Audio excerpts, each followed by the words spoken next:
बिस्मिल्लाहिर्रहमानिर्रहीम। अस्सलामुअलैकुम।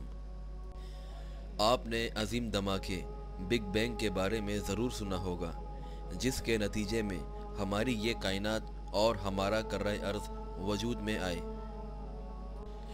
कुरान करीम इस नज़रिए की तायद करता है, बल्कि कुरान करीम ने 1400 साल कबल ही इस बाबत पूरी बनी नूह इंसान को आगाह कर दिया था, जिस तक साइंस आज पहुंच सकी है।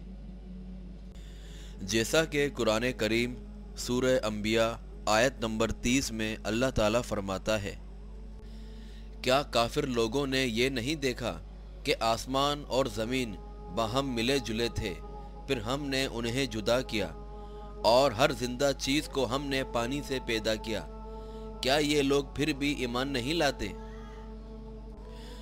सूरह हामीम अल सजदा आयत नंबर 11 में अल्लाह ताला फरमाता है, फिर आसमान की तरफ मतवज्जा हुआ और वो धुआं सा था, बस उसे और ज़मीन से फरमाया कि तुम दोनों खुशी से आओ या ना खुशी से। दोनों ने अर्ज़ किया, हम बाखुशी हाजिर हैं। बहरहाल आज की मौजूदा कायनात के वजूद में आने से कबल ज़मीन और आसमान एक ही शे थे, जो एक ज़बरदस्त धमाके के नतीजे में अलग अलग हो गए। इस धमाके के बाद खालिक़े कायनात ने आसमान से, जो उस वक्त धुएं की शक्ल में था, और ज़मीन से फरमाया, तुम दोनों इकट्ठे होकर हाजिर हो जाओ, चाहे तुम चाहो या ना चाहो। दोनों ज़मीन और आसमान उस हुक्म पर हाजिर हो गए और ये कहते हुए कि हम हाजिर हो गए तेरे हुक्म पर, तेरे हुक्म की तामील में। तो इस तरह मुख्तलिफ अनासिर भी वजूद में आ गए, और जब ये अमल जारी था तो सैयारे और सितारे बतदरीज ठंडे होने लगे और उनके दरमियान फासला कम होता चला गया। अल्लाह ताला के तश्कील करदा इन कवानीने कुदरत के तहत इन सितारों और सैयारों की शक्लें मुत्तईन होने लगी, जो पूरी कायनात को अपने अहाते में लिए हुए हैं।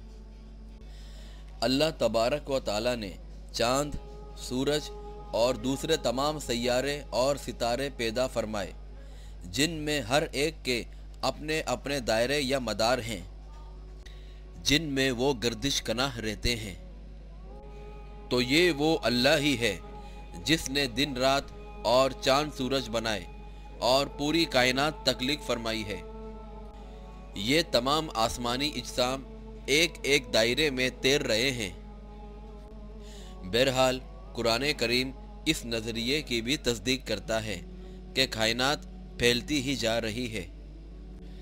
और ये था तख्लीक़े कायनात के हवाले से एक मुख्तसर सा बयान।